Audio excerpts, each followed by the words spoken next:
யோகிராம் சுரத்குமார், ஜெயகுரு ராயா. யோகியுடன் கொஞ்ச தூரம். இதன் ஆசிரியர் எஸ். பார்த்தசாரதி ஐயா அவர்கள். பகவானுடனான பயணத்தில் நாம் பயணித்துக் கொண்டிருக்கிறோம். இன்று நாம் பார்க்க இருக்கும் தலைப்பு இருக்கிறார். 2001 ஜனவரி மாதம் 2வது வார இறுதியில் காலை சுமார் 11 மணியளவில் நான் எனது சிவகாசி அலுவலகத்தில் அமர்ந்திருந்தேன். திருவண்ணாமலை யோகி ஆசிரமத்தில் இருந்து தொலைபேசி அழைப்பு வந்தது. ராஜ்மோகன் என்பவர் பேசினார். கடந்த 2 நாட்களாக சுவாமி உங்கள் பெயரையே சொல்லிக் கொண்டிருக்கிறார்கள். உங்களால் திருவண்ணாமலை வர முடியுமா? ராஜ்மோகன் கேட்டார். நான் உடனடியாக புறப்பட்டு வருகிறேன். தொலைபேசியில் பதில் சொன்னேன்.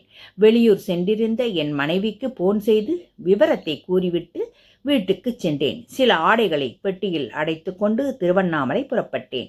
நண்பகல் 12 மணி. சுமார் 400 கிலோமீட்டர் தூரத்தை 5 மணி நேரத்தில் கடந்தேன். காரை ஓட்டிச் செல்லும் பொழுது மனது வெறுமையாக இருந்தது. எதுவும் தோன்றவில்லை. திருவண்ணாமலையை மாலை 5 மணியளவில் சென்றடைந்தேன். நேராக ஆசிரம வாசலில் காரை நிறுத்திவிட்டு உள்ளே சென்றேன். ஆசிரமத்தின் பிரதான் மந்திர் பின்புறம் மேற்கே உள்ள ஒரு சிறு அறையில் யோகி படுத்திருந்தார். தொலைபேசியில் அழைத்தவரும் ஒரு பெண்மணியும் என்னை யோகியிடம் அழைத்துச் சென்றார்கள். யோகி கண்மூடி படுத்திருந்தார். காத்திருக்கச் சொன்னார்கள். பக்கத்தில் இருந்த மற்றொரு அறையில் காத்திருந்தேன். கடந்த 2 நாட்களாக சுவாமி பார்த்தசாரதி பார்த்தசாரதி என்று சொல்லிக்கொண்டே இருந்தார்கள். பார்த்தசாரதியை காண வேண்டுமா சுவாமி என கேட்டோம். ஆமாம் என்றார்கள். எனவே உங்களுக்கு போன் செய்தோம், ராஜ்மோகன் கூறினார். 2000 டிசம்பர் 2ஆம் வார இறுதியில் யோகியிடம் விடை பெற்று கொண்டு நான் ஊர் திரும்பிய பின் யோகியாருக்கும் தரிசனம் தரவில்லை. காலையிலும் மாலையிலும் நடந்த பக்தர்களின் சந்திப்பும் நின்று போய்விட்டது. தனிப்பட்ட முறையிலும் யோகியை யாரும் தரிசிக்க முடியவில்லை. யோகி கண்மூடி படுத்தபடியே இருந்ததாகவும் எவரிடமும் பேசவில்லை என்றும் கேள்விப்பட்டேன். எவரேனும் ஆகாரம் ஊட்டினால் மட்டுமே யோகி உணவு அருந்தினார் என்றும் சொன்னார்கள். நான் அடுத்த அறையில் காத்திருந்தேன். சுமார் 7 மணி இருக்கும். யோகி படுத்திருந்த அறைக்குள் என்னை அழைத்து சென்றார்கள். உள்ளே மங்கிய வெளிச்சத்தில் யோகியின் முகம் தெய்வீக பொலிவுடன் பளிச்சென தெரிந்தது. கண்கள் மூடியபடி படுத்திருந்தார். பார்த்தசாரதி வந்திருக்கிறார் பகவான், கண்ணை திறந்து பாருங்கள், பார்த்தசாரதி வந்திருக்கிறார். பெண்கள் இருவரும் மாறி மாறி சத்தமாக யோகியின் செவி அருகே சொல்லிக் கொண்டிருந்தார்கள். நான் யோகியின் திருவடி பக்கம் நின்று கொண்டிருந்தேன். சற்று நேரத்தில் யோகி மெதுவாக கண் இமைகளை விரித்து என்னை பார்த்தார். ஏனோ என் கண்களில் நீர் ததும்பியது. யோகி மகிழ்வோடு என்னை பார்த்து புன்னகைத்தார். நான் விம்மி அவரின் திருவடிகளை தொட்டு கண்களில் ஒத்திக்கொண்டேன். யோகி என்னை அருகில் வருமாறு சைகை செய்தார். நான் அவர் தலை வைத்து படுத்திருந்த பக்கம் சென்றேன். தனது வலது கரத்தை என்னை நோக்கி நீட்டினார். என் கரத்தை அவர் கரத்தில் ஒப்புவித்தேன். என் கண்களில் நீர் அருவியாக கொட்டியது. என் சிங்கம் போன்ற சுவாமியை முதுமையும் நோயும் முடக்கி போட்டுவிட்டதே. யோகி என்னையே பார்த்து கொண்டிருந்தார். இங்கே வந்ததற்கு நன்றி பார்த்தசாரதி, யோகி சிரித்தபடி கூறினார். நான் அவரையே பார்த்து கொண்டிருந்தேன். சற்று நேரத்தில் யோகி தன் கண் மலர்களை மூடிக்கொண்டார். நான் அறையை விட்டு வெளியே அழைத்து வரப்பட்டேன். வேறெங்கும் நான் செல்ல விரும்பவில்லை.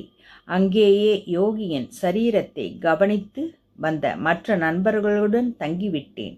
புற்றுநோய்க்கான அறுவை சிகிச்சை முடித்து கொண்டு யோகி 2000ஆம் ஆண்டு நவம்பர் 23ஆம் தேதி திருவண்ணாமலை திரும்பினார். வந்த அன்றும் மறுநாளும் யோகி யாரையும் சந்திக்கவில்லை. 25ஆம் தேதியிலிருந்து காலையிலும் மாலையிலும் பக்தர்களுக்கு வழக்கம் போல் தரிசனம் அளித்தார். டிசம்பர் 1ஆம் தேதி யோகியின் ஜெயந்தி விழாவும் விமரிசையாக கொண்டாடப்பட்டது. டிசம்பர் 16ஆம் தேதிக்கு பின் யோகி தன் அறையிலேயே படுத்திருந்து விட்டார். எவர் கூப்பிட்டாலும் மறுமொழி சொல்லாமல் கண்மூடி படுத்திருந்ததால் யோகியை கவனித்துக் கொள்பவர்கள் யோகியை வெளியே அழைத்து வர முடியவில்லை. அதன் பின்னர் யோகி என்னை பார்த்து பேசிய அந்த ஒரு வாக்கியம்தான் யோகியின் இறுதி வார்த்தைகளாயிருந்தன. யோகியின் சரீரத்தை கவனித்து கொள்ள 2 செவிலியர்களும், யோகியின் பக்தர்களான 2 வைத்தியர்களும் மற்றும் சில பெண்களும் ஆண்களுமாய் தொண்டர்களும் சிலரும் இருந்தார்கள். நான் அங்கே வெறுமனே அமர்ந்திருந்தேன். அங்குள்ளவர்கள் சொல்வதை கேட்டேன். சில சமயங்களில் நான் சொல்வதை அவர்கள் கேட்டுக்கொண்டிருந்தார்கள். ஒரு நாள் இரவு 8 மணி இருக்கும். யோகியின் தொண்டர்களில் 2 பேர் ஏதோ வேலையாக வெளியில் சென்றுவிட யோகியின் படுக்கை விரிப்பை மாற்ற வேண்டிய அவசியம் ஏற்பட்டது. அங்கிருந்த 2 ஆண்கள் மட்டும் யோகியை உயர தூக்கி பிடித்தபடி இருக்க முடியாது. என்னை உதவிக்கு அழைத்தனர். என்னால் பாரமான பொருட்களை தூக்க இயலாது என அவர்களிடம் சொன்னேன். யோகியின் சரீர பாரம் தாங்காமல் கீழே போட்டுவிட்டால் என்ன செய்வது என்று பயந்தேன். அந்த தொண்டர்கள் எனக்கு தைரியம் அளித்தார்கள். என்னை யோகியின் கால் பகுதியை தூக்கவும், இன்னொருவர் யோகியின் புஜங்களை பிடித்து தூக்கவும், மற்றொருவர் நடுப்பகுதியை தூக்கவும் ஏற்பாடு செய்து கொண்டார்கள். அதுவரை யோகிக்கு நான் இம்மாதிரியான சேவைகளை செய்ததே கிடையாது.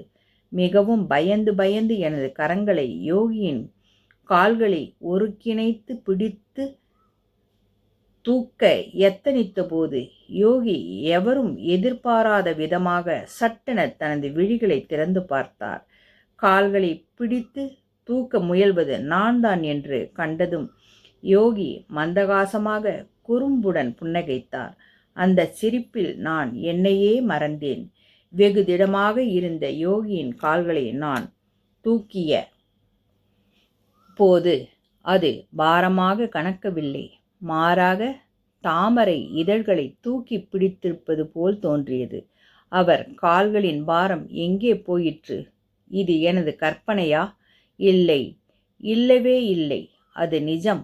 யோகியின் கால்களில் பாரம் இல்லவே இல்லை. சில நிமிடங்கள் வரை அவர் மேனியை தூக்கி பிடித்தபடி இருந்தோம். படுக்கையை மாற்றிய பின்பு மீண்டும் யோகியை படுக்க வைத்தோம். என் சுவாமியை முதுமையும் நோயும் தளர்வடையச் செய்துவிட்டது என நினைத்தது எப்பேற்பட்ட முட்டாள்தனம்! என் சுவாமியை முதுமையும் நோயும் சாவும் எதுவுமே ஒன்றும் செய்ய இயலாது. அவர் இருக்கிறார். ஆன்மீக சிங்கமாய் இன்றும் அண்டப் பரவெளியில் நடமாடி வருகிறார். பக்தர்களின் இதயங்களில் இதமாக அமர்ந்திருக்கிறார். பாருங்கள் கண்களே, நன்கு பாருங்கள். என் குருநாதன் எங்கும் என்றும் எதிலும் இருக்கிறார். ஆம், பகவான் எங்கும் இருக்கிறார். நம் மூச்சிலும் நம் இதயத்திலும் இருந்து கொண்டுதான் இருக்கிறான். நம் மூச்சு இருக்கும் வரை நம்முடனே இருப்பார். நம் இறுதி வரை நம்முடனே இருப்பார். யோகிராம் சுரத்குமார், ஜெயகுரு ராயா. நம் இறுதி மூச்சு வரை நாம் அவருடன் பயணித்து கொண்டே இருப்போம்.